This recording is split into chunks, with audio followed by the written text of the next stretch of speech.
So welcome everyone. Welcome to our FIC National Coalition meeting. Lots of things happening across the country, as I'm sure you have seen online. We will get started today with our update from our lobbyist, Chris Gray, and move on from there. So Chris, if you want to take it away. All right. Thank you, Trisha. And it's good to see everyone. And I have seen The Sound of Music many times, as my wife is a big fan of it, and I actually kind of like it. Just a few things I wanted to highlight, and I'm sure others will chime in as well. But on February 1st, so just earlier this week, the HASCAP, the Highly Affected Sector Program, was launched officially by the government through BDC. That could provide loans of up to from $25,000 up to $1 million.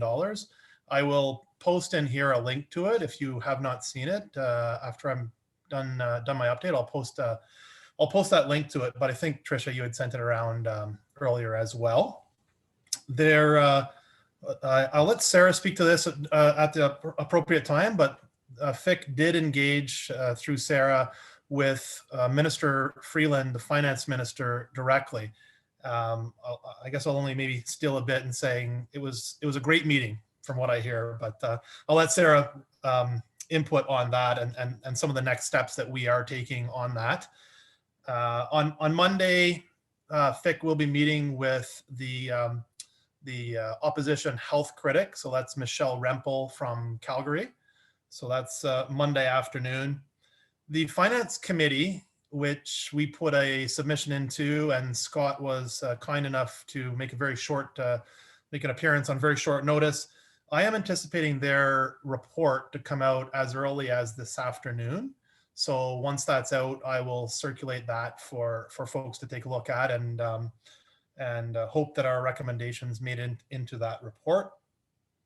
And that report goes to the minister as part of the process for the federal budget, which if I'm a betting man, I'm looking around March the 23rd for the federal budget to come out.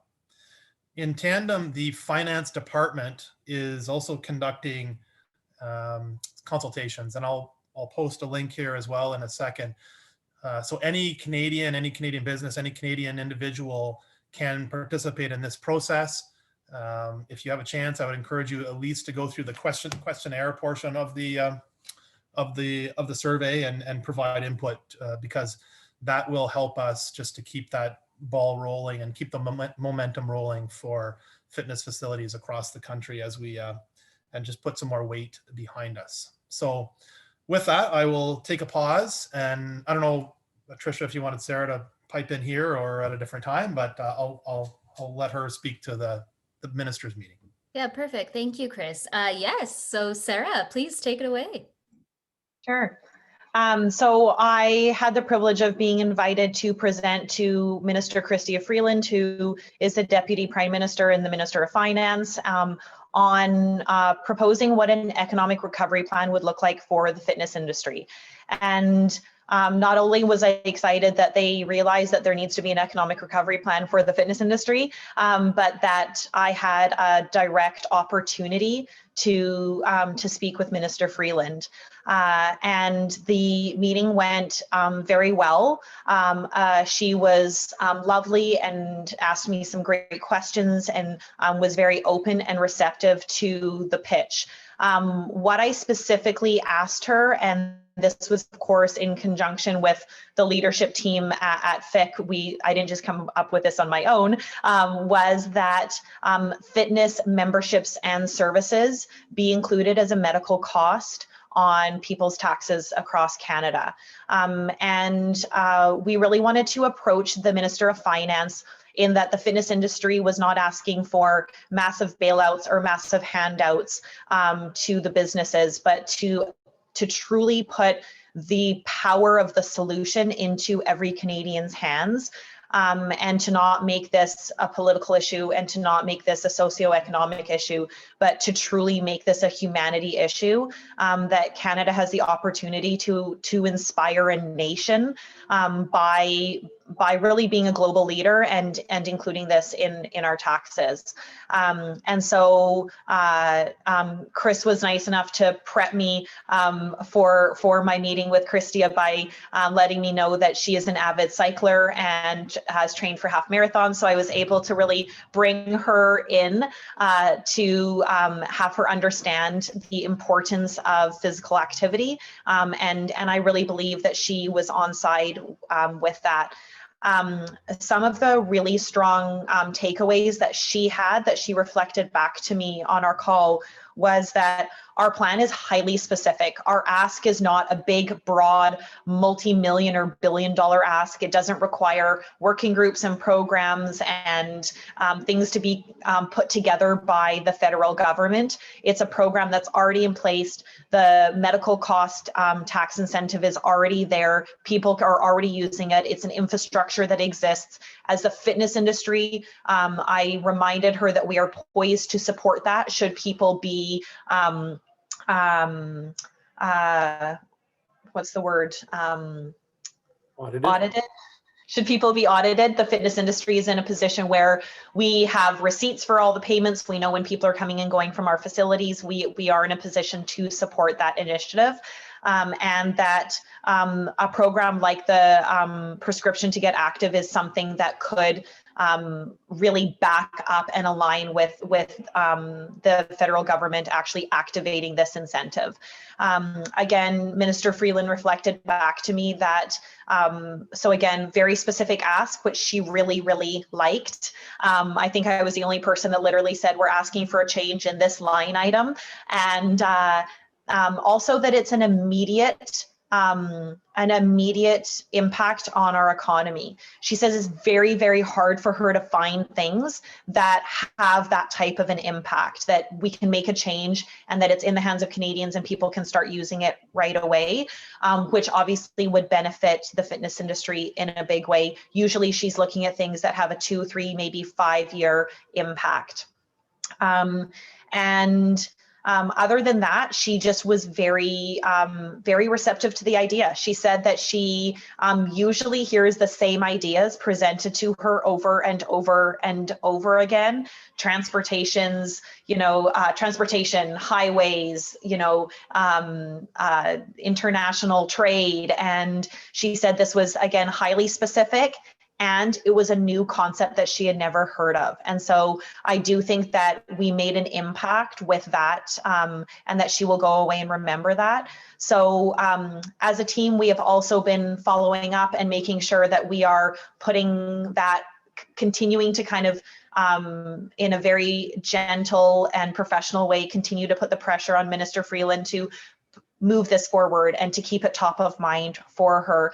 I did a written submission a few days after my meeting with her, so that has all gone to her. And we are just continuing to, again, meet with MPs and kind of continue to put the pressure to see that change. So I'm really excited and I'm feeling optimistic about our opportunity. I think that as the fitness industry, we have not had a moment like this in history to really push this forward. This is an initiative that has been going on for decades, that we have been trying to say, if exercise is medicine, then as a nation, we have not only funded education for people to research this, we have not only funded the research, we have not only funded people to publish this research. And if we believe so much in that, and we believe that exercise is medicine, then as a nation, why don't we stand up and put the power now in the solution, which is putting that in Canadians' hands. And so I really believe in this initiative. I believe that we can push it forward, and just to kind of manifest it out into the universe. I really feel committed, and I feel that we are going to get this done. And I want everyone to know that I am committed to getting this done, because I believe that it will not only change our nation, but put us on a global stage for what we've done for the fitness industry. Boom. Wonderful. Thank you so much, Sarah, for sharing. Did you want to mention about the possible news release? I'm also going to be following up directly with the minister's office with staffers to make sure that this message has been heard, and And we're also going to do a letter to the minister as well. Yeah. Yeah, so again, Carl and Trisha and Chris and Scott and I have been formulating a press release with my communication strategist who gets us a lot of the media that we've been able to get with FIC. And so that press release is to go out, and we're just waiting again on kind of Chris giving us the go ahead once we know that the timing is right for it. The press release for that one is fitness industry asks federal government to make physical activity tax deductible. So we're going out to the press with it's a very positive story, but it's reinforcing this message. Again, putting it in the forefront in the media follows, I think, great behind what happened, I believe, yesterday in the US, where there's an infusion happening in the fitness industry that was passed in the US. And so we will be putting that out as a press release to just, again, come at this from all angles. And hopefully we get some nationwide press with that. And I see Emily's got a question here or a comment. Yeah, thanks. My question was just for Sara. This is super exciting, and I just wonder how and if we can support. Like, I have an ear with my MP. He's a conservative MP, but like, does it help to get more in parliaments like on side of this type of movement? I'll maybe let Chris answer that. Sure. No, I can answer that for sure. 100%, Emily. I don't know if we want to share or are in a position to share, Trisha, what Sara had, the bullets from the meeting that the Board of Trade had put forward. I don't see why not, but if we could circulate that or send that to members who are willing to reach out to members of Parliament, I believe that would be beneficial, no matter what stripe they are, but particularly if they're Liberal MPs, then they have a little bit of an easier time to at least bend the ear of the minister, but it does not hurt to have anyone in Parliament be doing that. And I would also say, so absolutely we can share those talking points, Trisha. We can maybe share those after the meeting in just a communications document. That would be great. We also do have a survey. So one of the things that Minister Freeland did really touch on with us, and why she again really liked the pitch and the concept, was she's really worried about the employment of young people, specifically young people who have come out of post-secondary education, and those types of people losing their jobs and it's going to take a long time for those people to gain jobs, to get the experience and so forth. And so that's going to have a huge burden on the economy as we move forward if people are 5 years behind in their professional experience because of this pandemic. And as an industry, I can hypothesize that we employ a lot of young people.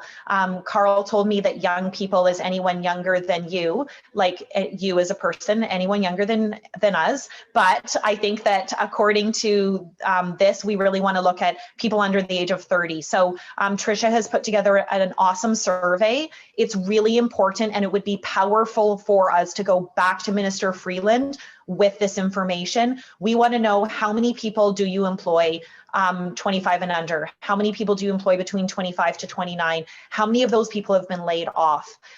That's really important. It's a simple survey. I think it's like less than 10 questions. Please complete it, because when we have that data, presenting that data, it's another touch point for us to go back to Minister Freeland and say, you asked us this question, we have the answers for you. Look how responsible we are as an industry. We're part of the solution. So please complete that survey when Trisha sends it out.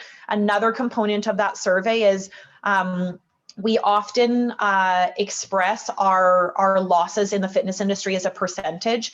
So we will talk about, people are at 10% or 50% of their pre-COVID revenues. We need a dollar amount. She wanted to know, how many dollars are we missing in the economy based on fitness being shut down? So the last part in the survey that you're going to receive is, what was your loss in revenue in 2020? And I don't mean your kind of like projected revenue, but maybe you could go in like where you were before you shut down. If you had been able to continue your business using the same type of income that you had in January and February, what did you miss out on in 2020? Take those last 10 months and we want to know the difference. Adding that all up and going back to her is powerful, because when I say, you know, people are at 0, 10, 50%, she doesn't know what that means. So please answer that survey. I kind of can't reiterate that more. Great, thank you, Sarah. And I posted the survey just in the chat box there. I'll ask the provincial leads to send it out to all of your contacts, and please get the survey done as soon as possible, and I will send it out again in the follow-up message. Are there any questions for, oh, I see, Emily, you have another. Yeah, I can definitely update that last question, Emily. Just when I was just reading the survey, I just said how much revenue, and I was like, oh, hang on, was that my net loss? And sorry, Sarah, you did a really good job of helping to clarify that. I just anticipate that question coming up. So maybe if this hasn't gone to a lot of people, the other thing I might clarify is if you want employees and contractors, and if it matters whether they're part-time versus full-time, it just might help to kind of prevent some questions that I know will come up when we send it out. Yeah, perfect. Emily, if you don't mind, would you mind just yeah, I can email you. a quick email with what your suggestions would be? You bet. Perfect. Thank you so much. And the only last thing that I'll say, and I'm, you know, I'm just kind of volunteering myself, that if anyone is meeting with MPs and we want to share this communication, please feel free to invite me to the call. I'm happy to be part of it and to make sure that they really understand that Minister Freeland was excited about this. She was on side, and if they can have any part in pushing this forward. Again, I'm really kind of committed to this initiative. So please feel free to invite me. And Carolyn is asking if it's possible to provide a high-level summary about what you have said. And I think what we'll be doing is sending out the notes that were provided. So that will go out to everybody who's on the call here. Trisha, we should also make sure it goes to everybody not on the call. So I know we have whatever, 30, 40 people today, but we should send it to our whole database. Yeah, we can definitely do that. And let's just go through some of the other comments here. Pete, can we distribute the press release so we can forward to press connections? Yes, absolutely. So once it is ready to go out, we will make sure that you are able to send it out to your contacts as well. Any other questions or comments for Sara, or anything that is currently happening? Just one thing, I think this is great. And what I think we're all finding from some of these conversations is we're starting to hear some of the same questions about numbers. Like, what is, percentages? You're right. Percentages don't mean much. Like, they want to know how many facilities have been closed. That's another number that keeps coming up in some conversations, and definitely the employment number. Yeah, the employment number is a big one. The only thing I'm concerned about is the survey is going to be like a sample size. We'll just have to see what we can do about sort of extrapolating that into, what that means overall. So like whether we can, get an average and then put that towards what the percentage of revenue last year was for the Canadian industry, like however many billions it was, and then apply that percentage. Like if it's a 50% loss, we assume it's this much has been lost in revenue, so that we have that high level number. We've always talked about this. We've never gotten to those like high level, like this is how many people are employed in Ontario and in Canada, like exactly, that we can just at least have some basis for, because those are really, really powerful. And I think a lot of this, the government conversations people are having are getting the same type of questions. So having that all somewhere aggregated and at least extrapolated would be great.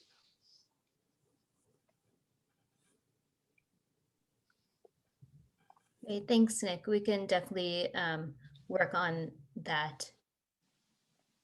All right, let's move on to our next section for today, which is our provincial updates. So we will start with Quebec and what's happening and what the plan is in Quebec. Thank you, Trisha. Hi, everybody. So we started the week here with no news, nothing. So we were not even in like the discussion of any media. And on Tuesday, one members of parliament, like in the opposition, he stated that he wanted the gyms to reopen in front just before the reopening of the Assemblée Nationale. So in front of the media, he asked for the reopening of sports and gym. And so right after that, we had so much like people coming at us, asking us what are our position about this, like is there data regarding the gym, and like media, radio, journalists, and so we were really intense this week, a little bit everywhere. And today, sorry, I'm going to come back a little bit. So the director of health here also said some like false stuff about gyms that were spreading too much COVID, and so he took position against the gym, and since there's no data supporting that, a lot of questions become important with the journalists, and the same guy that asked for the reopening of the gym, so the same MP, went out on Thursday with many data presenting that Arruda, our director of health, was falsely presenting the gym like a place where you can get COVID. So now it's really like in many news, and I was discussing this morning with many media also. So there's a current right now. People are talking more about sports. People are talking more about gyms, about physical activity, professional. So we're gonna try to use that movement a lot and to push forward all the information we have to all the media, all the person, all the MPs, to make sure the questions are coming up and that the government is in obligation to take a position.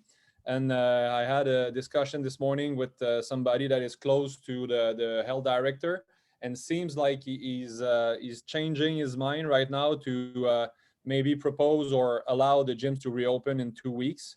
This is really not official, but you know, the information I have are around that. So it's not looking like for a big reopening. I think it's going to look something like the group cannot open or something like it. But let's say if private coaching can reopen in red zone, it's going to help us a lot. So that's what is happening in Quebec right now.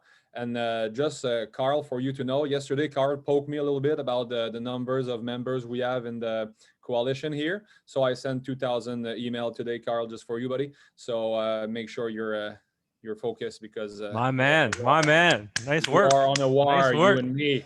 Let's go. That's it. I love it. Good job, my man. One comment that I'd like to add, just it might be relevant to Quebec. So, and I know I'm kind of skipping the queue and talking Alberta, but in Alberta, it was very evident. They actually told us finally, because they lost the ability to contact trace and they were overwhelmed with cases, they made assumptions. So they gave us the data for Alberta. It shows 147 transmissions linked to fitness. They are assuming it's way higher because they lost the ability to contact trace, and you know, most cases were unknown.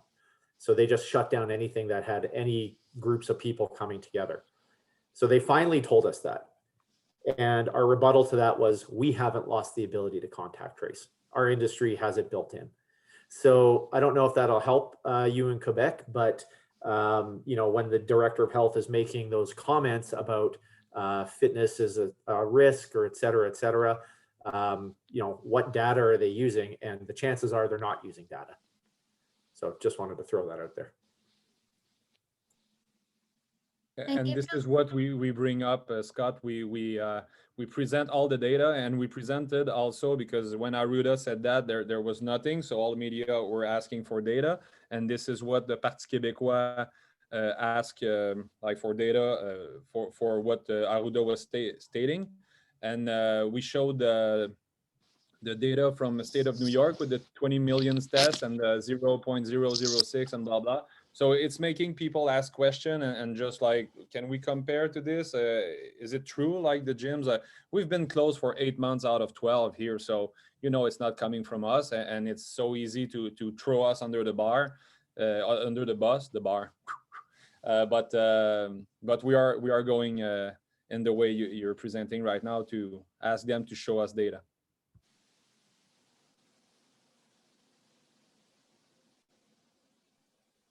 Great. And Gabriel, who is the MP that you were speaking about? There was a question there asking about the name of the MP who's Yeah, calling for sports and gyms to open.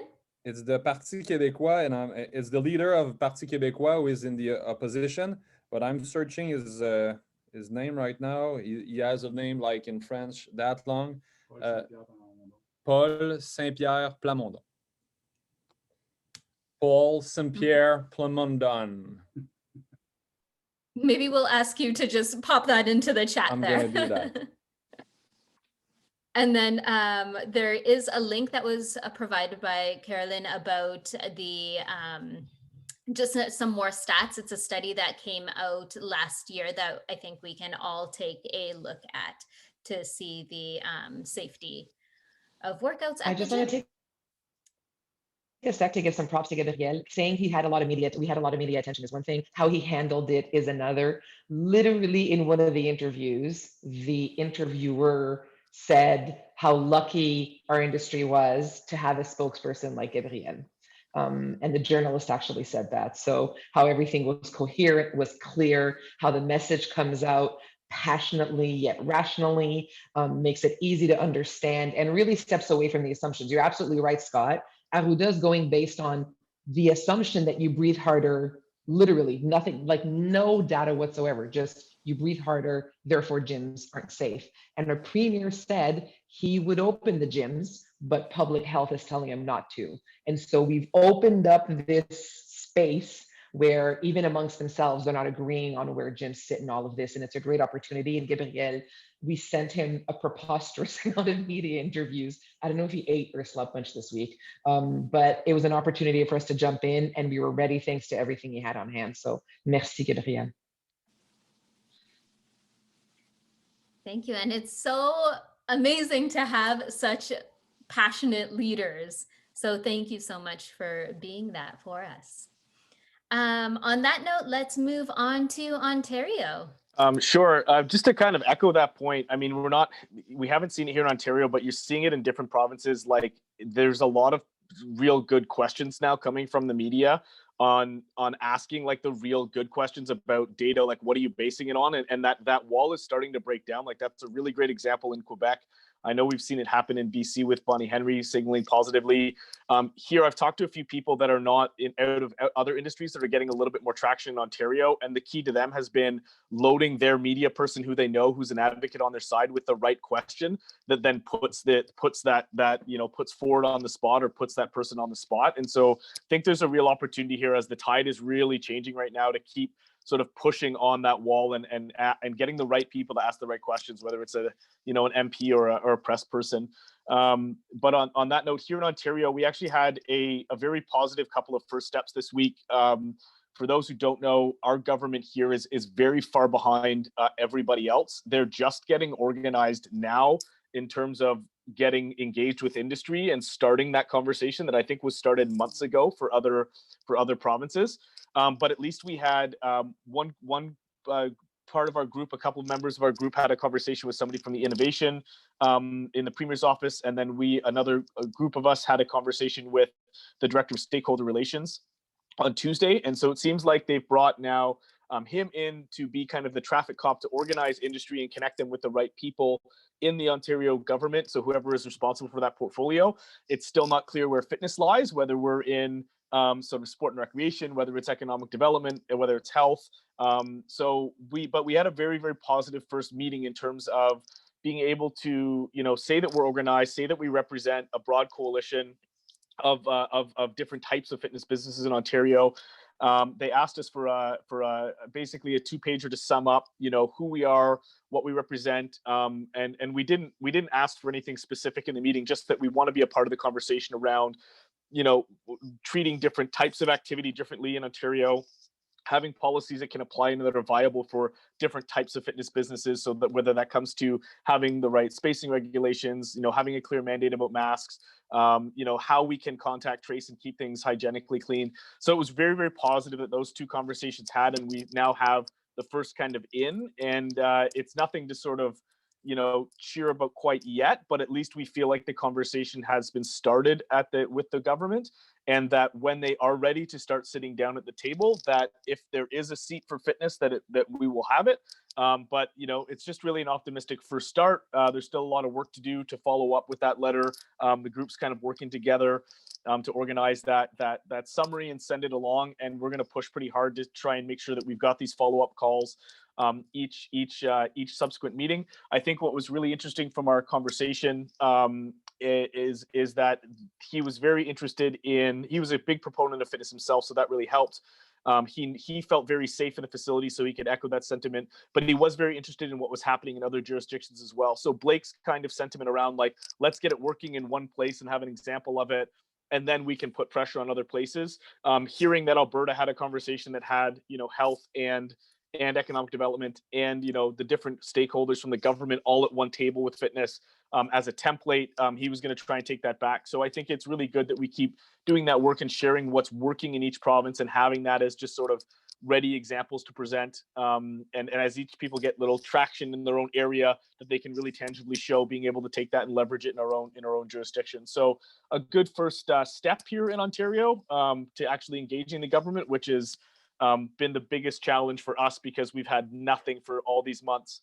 And finally, it looks like we're at least, starting the conversation. So that was a good positive this week, and we're just going to keep pushing on it, working on it. And I know all the representatives from the big clubs too are working very hard behind the scenes through their own channels as well. But luckily, we have them working in their own channels, but then we all are at the same table as well when we're representing the coalition. So that was very positive.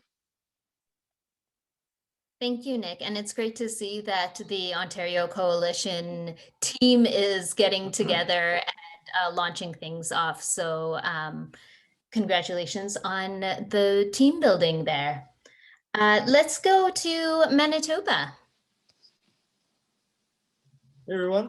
So Manitoba, we just got our announcement yesterday, I believe, that we're being considered to be reopened. We have to get through the next hurdle, which is the surveys. So they do surveys with the public to kind of see if that's the way they want to go.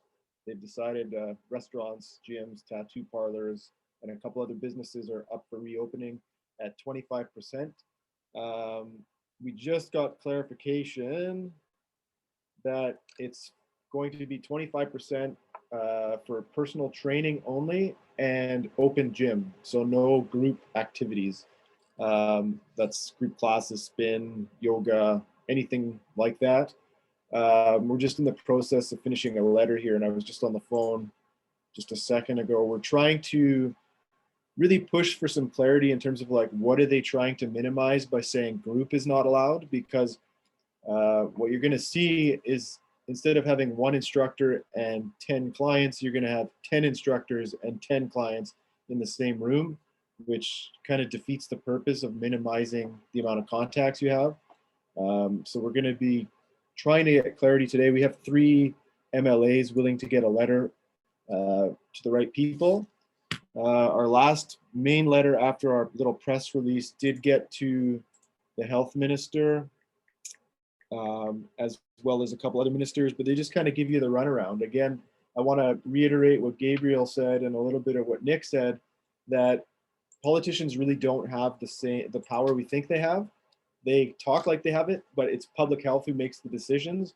And what we've learned from our health minister here in the last, or from the previous health minister in the last week or so, is that we have 2 panels in Manitoba. We have an epidemiology panel and we have a public health panel, and they're separate from each other and there's no crossover. So there's no doctors on both. And ultimately the decisions on who gets to reopen is from those 2 panels. And it doesn't matter what we say to the politicians, it comes down to what public health thinks is appropriate. So what we're trying to do is at least encourage public health to reach out to us. So we've done media, we've done letters, we've done emails, and so far we've got no traction, but we're hoping that if we can push back on the latest proposal, we can get some of that dialogue, because these rules are arbitrary and they actually make no real sense. So it'd be better if we came up with rules together, working with the industry and public health together. So that's what we're pushing for today. Will it happen? Probably not, but that's the only direction we can really go. But yeah, right now sentiment is actually more on the negative side than the positive, because I've just had calls all day from gym owners that just want to quit, that just want to close, because the proposed health orders really don't allow small businesses to operate, but really favor the large boxes that will have occupancies that allow for 700 or 1,000 people, whereas all these small businesses that would have little group training and group classes going with 12 or 15 people are now restricted to 12 or 15 people, but they can only do personal training, or they have to turn into a gym somehow. So a lot of calls this morning of people that just are tired and just want to give up, and I'm really trying to encourage them not to and to get into the FIC. But yeah, it's tough. It's been a rough couple days here, but hopefully we can get some headway. Great, thank you, Dino, for that update.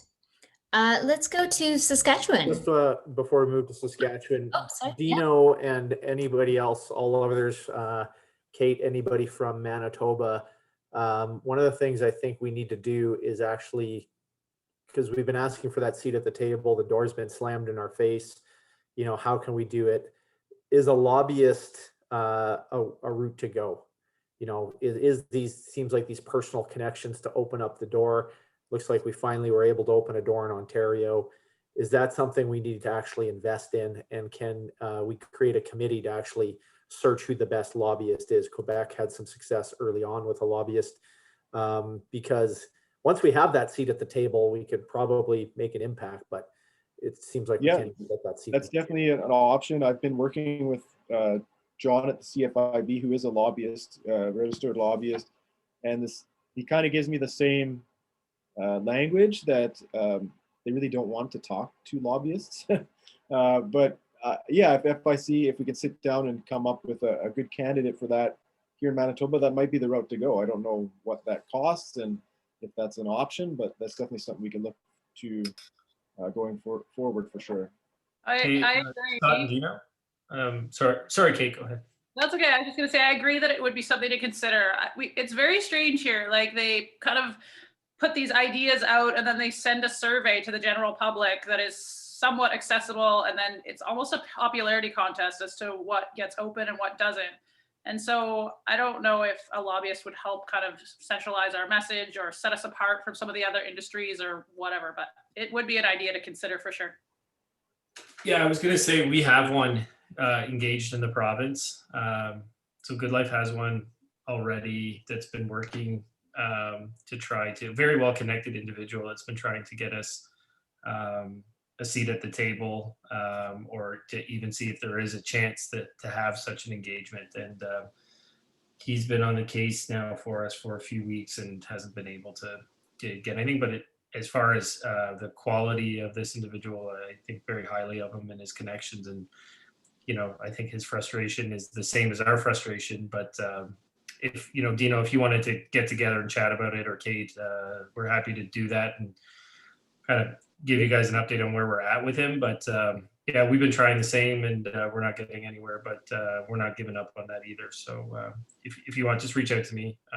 It's jeff@goodlifefitness.com, and just, yeah, I'm not hard to get a hold of, and we can talk about it for sure. Okay, thanks, Jeff.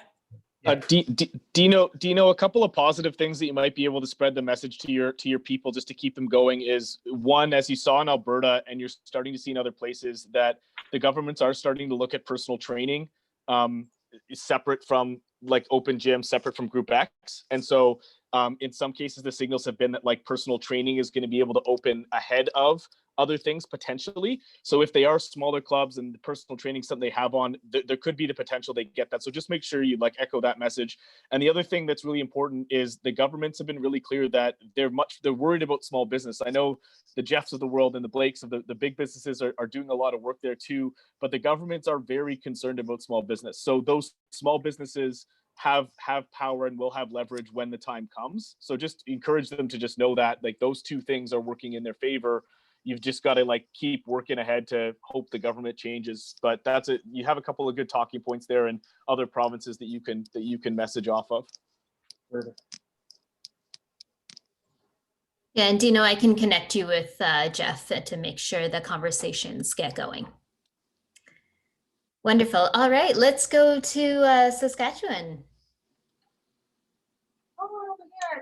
Hey there, can you hear me?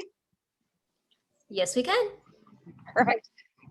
So for us, not much changes. We had our restrictions extended up till the 17th right now of February. I'm assuming they're going to be extended again. So for us, that was the complete mask mandate and limit to 8 on team or group training, which has kept a lot of our spin studios and the like closed here in Saskatchewan. So we're hoping to broach that. I should hear by the end of the day today from Marvin, who is the one MP that's taking stuff forward for us and trying to book a meeting with the health ministers. We're hoping to at least get that 8 limit raised and based more off of square footage.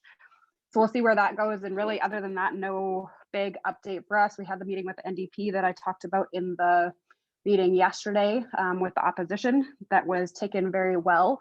And we should see, if they're asked in the media about us, their tone change around gyms and fitness facilities.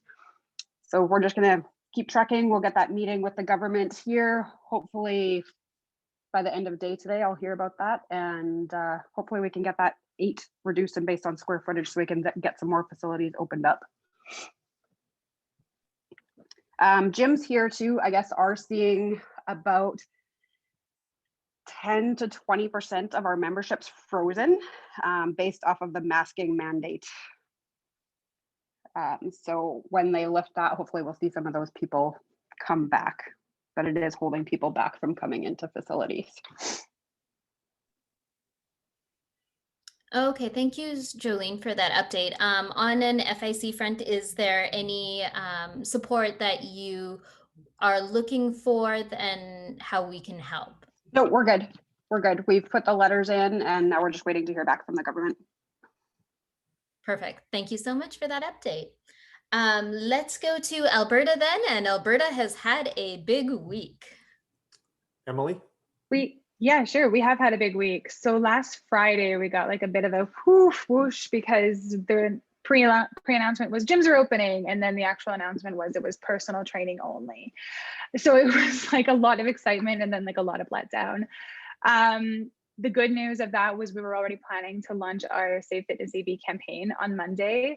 And to be super honest, this just added fuel to that fire and ended up making that timing really great because the entire province was just pissed off that it felt like fitness was only accessible to basically the wealthy elite. I'm going to say in air quotes.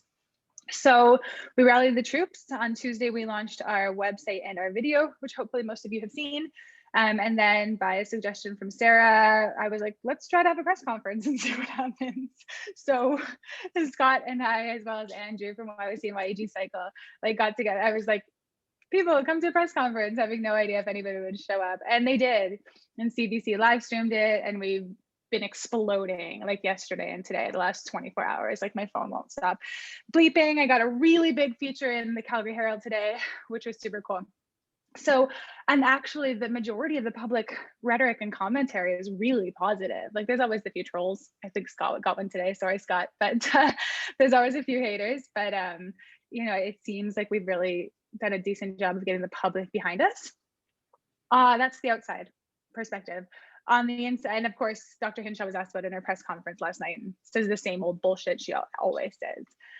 On the inside, we had a meeting with our industry stakeholders from like the health team on a Wednesday. So me, Scott, Blake, Jeff, a couple others in there.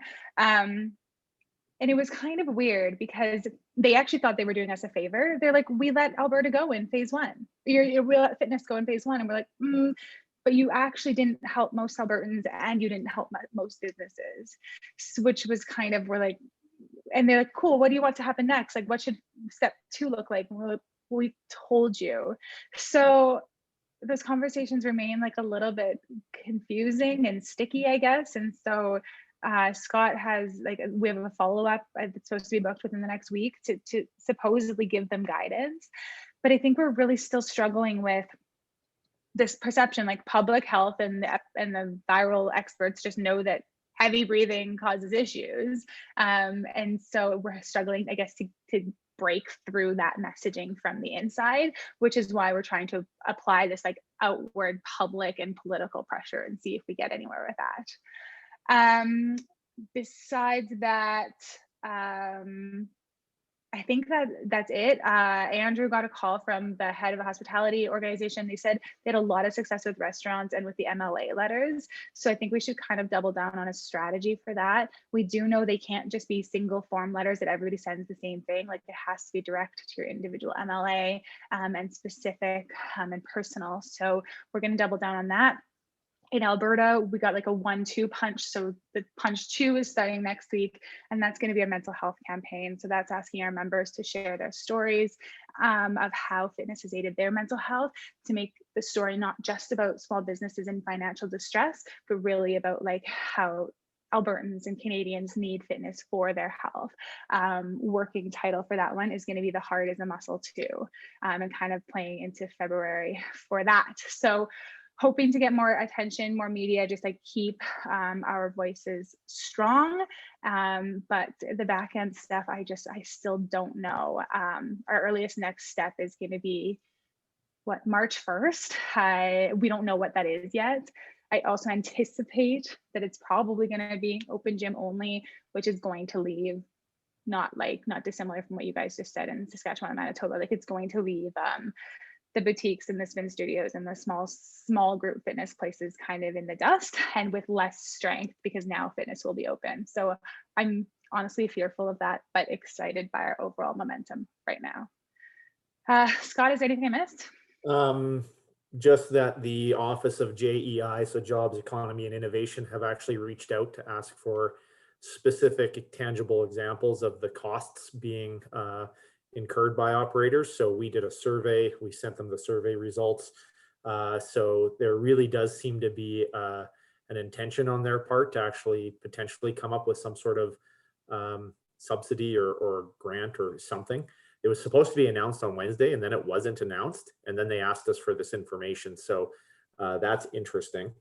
And then just we're talking about contact tracing. Like I said earlier, they lost the ability to do this. They were overwhelmed.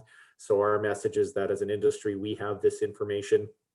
Maybe we even say that every time somebody puts their hand up, we share the results of our contact tracing to show them. I think a lot of what I've learned is government is just really not in the know. They just don't understand what we actually do. So I think we need to really just show them the mechanics of, this is how a member books on an app. This is what happens when they show up. This is, if somebody tested or put their hand up and said, I'm positive, this is our rapid response plan. And this is what we actually do. And in many cases, we were faster than the government at contact tracing. So I think we really need to just continue educating them. The people that we're working with, you can tell this is taking an emotional toll on them. Like we even said afterwards, we feel bad for them in an extent, even though they're all gainfully employed. You can tell they're working ridiculous hours, they're stressed. One woman said she's a group fitness instructor. She wants to teach classes, she misses her workouts, etc. So, we're trying to make sure that we balance our messages, that we have a relationship, we keep that relationship going. But at the end of the day, I think we did a good job sticking up for ourselves this week. I agree. 2 things I'll actually add that you made me think of. Sorry, I don't want to take this over. If you haven't in your province yet, send out your province specific survey, kind of like what Trisha's done for federally, but of like how many jobs have been lost. So I think the key questions that we've been asked are how many businesses are going to be out of business and how long? So I made it like a survey. How long can you exist without additional aid? So that's one question. How many employees are affected? And what's the average monthly loss? To be honest, I only got like 50 responses, which wasn't a massive number, but those are still the statistics that we popped all over our website that I turned into those Just the Facts slides you might have seen last weekend, like right after this announcement, that kind of went semi-viral. And then actually that ended up being the media headlines. Like in Calgary Herald, the byline was, studios are losing $20,000 per month and can't afford to exist another 2 months. So those stats were really easy to get. I just did a Google form. Nobody can argue with them. You just say they're sourced from us, from our members. So there's no like pushback on them.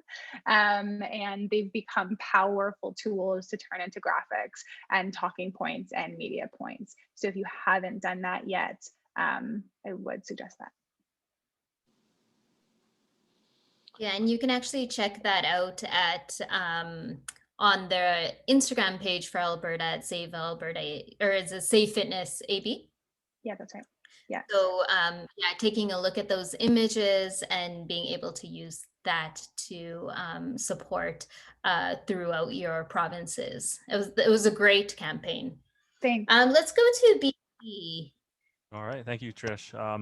First of all, as always, thoughts continue to be with all the businesses that are currently shut down across Canada, as well as the businesses struggling to stay open. Unfortunately, some bad news to share. The orders in British Columbia were extended as is for an additional month.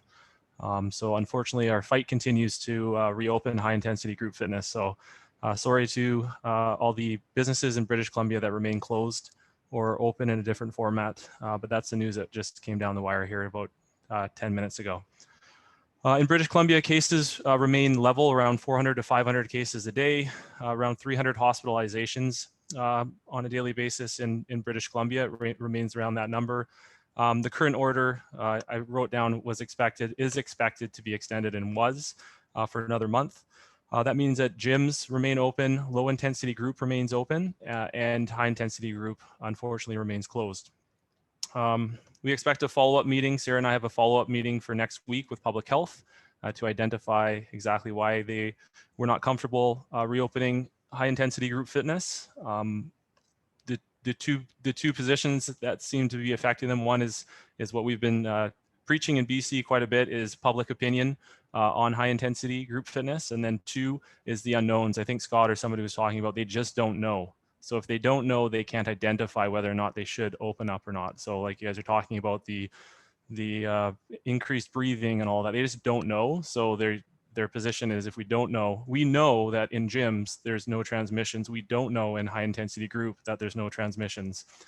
So we've been really pumping the message and getting stats from Orange Theory Fitness and other high intensity group clubs, and pumping them with the stats that we've had 0 transmissions. Like there is proof, there is known, like there's not an unknown that transmissions can't be prevented in these areas. So next week we'll definitely be tightening the noose and increasing our pressure because there is, the wording they use today, it seems, I've seen some chats here. I'm just getting updates from my controller at head office, but it seems that the wording is there could be some relaxing in some of the guidelines in certain areas. So they call it the special 6 or whatever it is. So the social gatherings, there could be some loosening of restrictions before the end of the month. They mentioned sport, but they mentioned sport, I believe, youth sports. So they don't mention high intensity group. So we need to work hard to get high intensity group in that same level, that same platform as youth sports. They also mentioned churches, but not high intensity group. So it's disappointing that they didn't. I'm not surprised that they didn't, but we need that wording as they talk about possibly loosening restrictions. So Sara and I'll be working hard over the next couple of weeks on that exact point. But we also expect that in British Columbia, like Emily had some success in Alberta, huge success. I shouldn't say some, great success in Alberta. We're gonna press the press again early next week. You should hear some gyms are safe, gyms are open, with a level of disappointment that the restrictions have continued for high intensity group. So we're going to focus a little bit more on high intensity group and get that in the public forum as an open discussion. And so we look forward to that in the next week. Dr. Bonnie Henry did say during her press conference, I was told that the top 2 sites, the top 2 areas for transmission continue to be workplaces and social gatherings. So it didn't specify this time that gyms were not a transmission point, but again, if these are the 2 areas of transmission site, I'm preaching to the choir here when I talk to you guys about this, but it's not gyms, it's not high intensity, it's not low intensity, it's not gyms, it's workplaces and social gatherings. And I want to beat the drum of contact tracing as well. I know Scott mentioned it. My man Gabriel mentioned it earlier. We continue to beat the drum of contact tracing with public health in BC, because we understand, Sara and I understand, that it's hard to quantify what our efforts lobbying the government and public health are actually gaining us. It's possible that it's getting us nowhere, which it seems it may be in terms of high intensity group fitness, but it's also quite possible that it's helping gyms remain open, right? So we aren't just going into our meetings thinking, we are going into our meetings thinking, if we're talking about high intensity group fitness and reopening, that's better than talking about trying to keep gyms open, right? So the focus is on this level of trying to open up high intensity group, and it's been away from keeping gyms open. So we talk about contact tracing quite a bit, and how quickly we can respond to any sort of transmission, not transmissions, but cases within our facilities. So I believe that's a good talking point for everybody across the nation as well.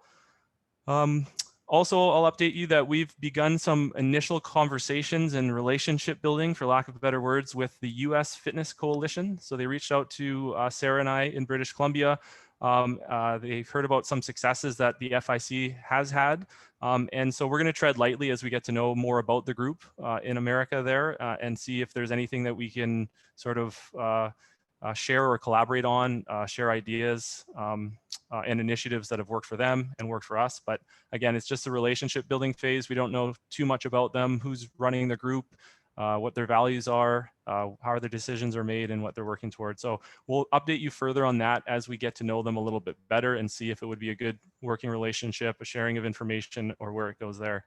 Also, lastly, I'd like to thank Kifa. She was a guest speaker on our call in British Columbia this week. So she provided an educational component, which was well received in British Columbia.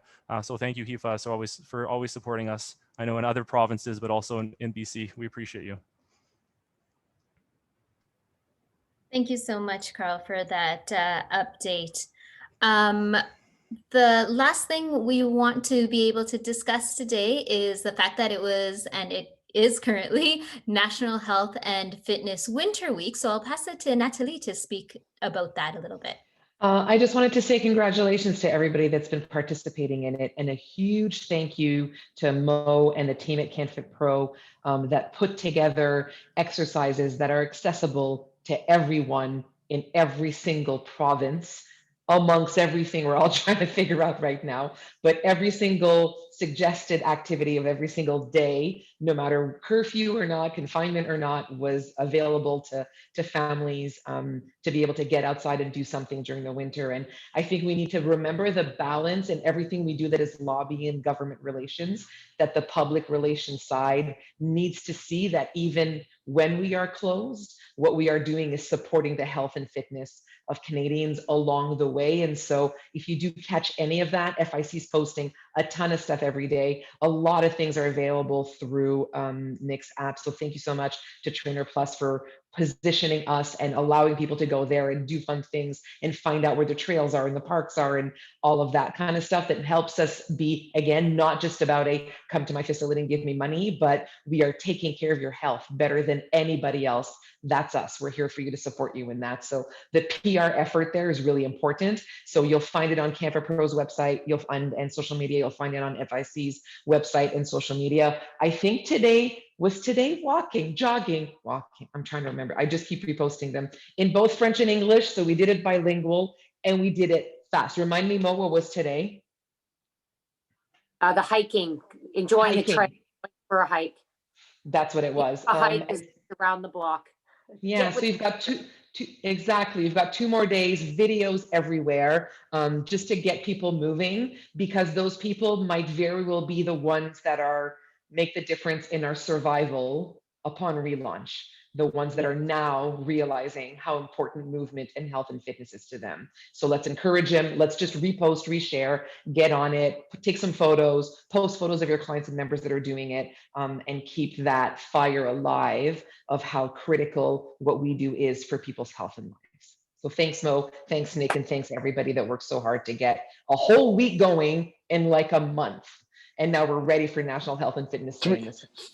3 weeks we got that together. And a big up to Mo, who sent along some videos of her literally in her park in the snow in her winter gear doing all of the exercises as well.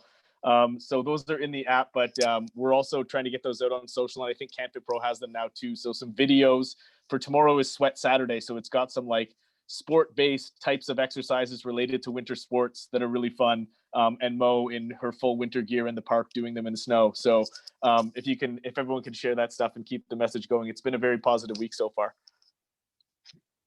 And it gives us a good template for leading up to National Health and Fitness Day in June that we can build off of.